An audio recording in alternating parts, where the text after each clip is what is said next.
Hey guys, welcome to the vlog. Once again, advice for today's waiting and patient sa mga blessing na ibibigay sa atin ng ating Diyos Amang buhay na nasa langit. Kasi ganito po yun eh.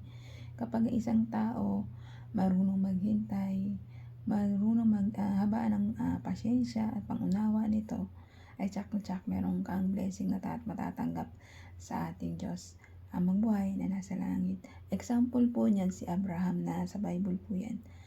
Diba wala po siyang anak sa asawa niyang si Sarah.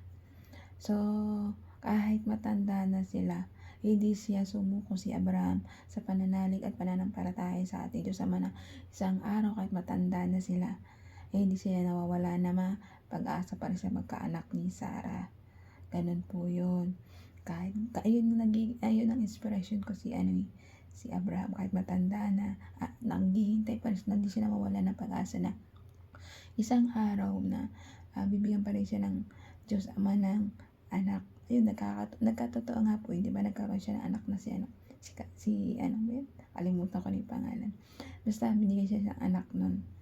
Tapos, yun, hindi siya na, kaya ginantipalaan siya na ating Diyos Ama na kahit matagal man ang paghihintay niya, hindi siya nawala ng pag-asa na tutulungan siya na ating Diyos Ama na magkatotoo yung kanyang hiling at dalangin sa ating Diyos Ama na magkaroon siya ng sarili niyang anak kay Sarah.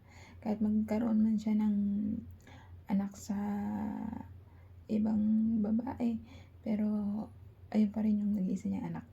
Yung talagang mahal na mahal niya. Hindi siya nawala ng pag-asa na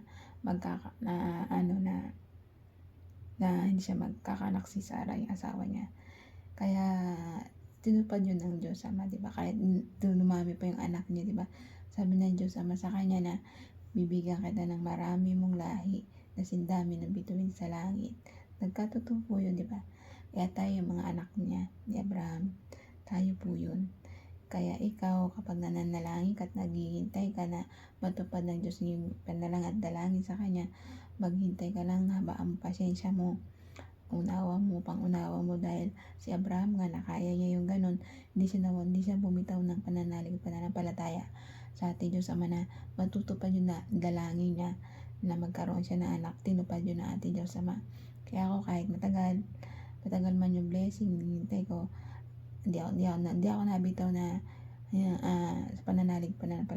pananampalataya ko na matutupad yung mga blessing na hinihiling ko para sa aking sarili at sa aking kapwa-tao na isang araw ay tutuparin na ating Diyos Ama sa takdang oras at panahon. Siyempre, kapag nananalangin tayo, magbago tayo.